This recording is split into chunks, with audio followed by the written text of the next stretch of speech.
দর্শক ঈদ মোবারক, পবিত্র ঈদুল আজহার সবাইকে শুভেচ্ছা।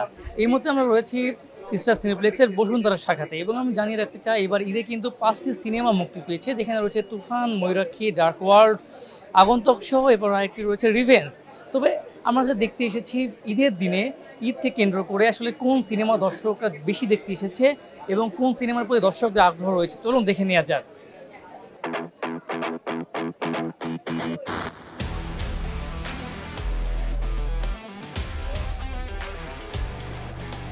তুফানে কেন এটা একটু ডিফারেন্ট লাগছে এবার সাকিব খানের। টিজার দেখেছে ভালো।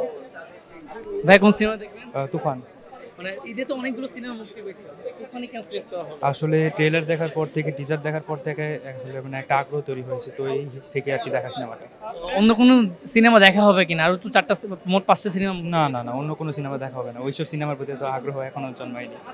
মানে শাকিব খানের অভিনয় টিজারে কেমন লেগেছে? ট্রেলারে সেটা বলতে গেলে শাকিব খানের অন্যান্য সিনেমা থেকে বেশ ভালো ছিল, তো ওই হিসেবে আর কি এই সিনেমাটা দেখার প্রতি একটা আগ্রহ জন্মাইছে।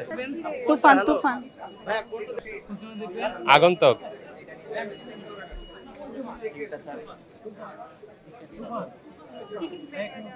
কোন সিনেমা দেখবেন? তুফান।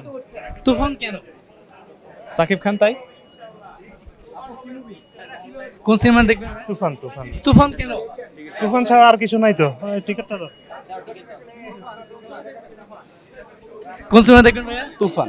তুফানই কেন? আমার সাকিব খানকে ভালো লাগে তাই। শাকিব খানের সিনেমা ভালো লাগে? হ্যাঁ তাই। অন্য কোন সিনেমা দেখার ইচ্ছা আছে কি? না না, কোন সিনেমা দেখবেন ভাইয়া? তুফান।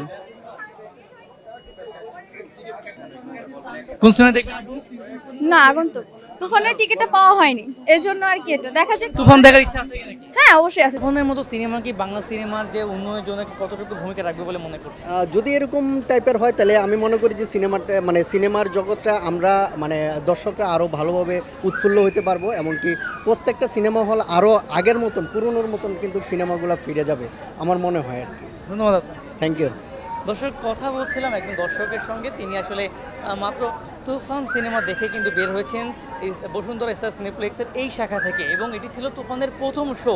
যেমনটা আমরা তার মুখ থেকে জানতে পারলাম, তুফান কিন্তু আসলে তুফানি গুটিতে দর্শকদের মন কিন্তু জয় করে নিয়েছে।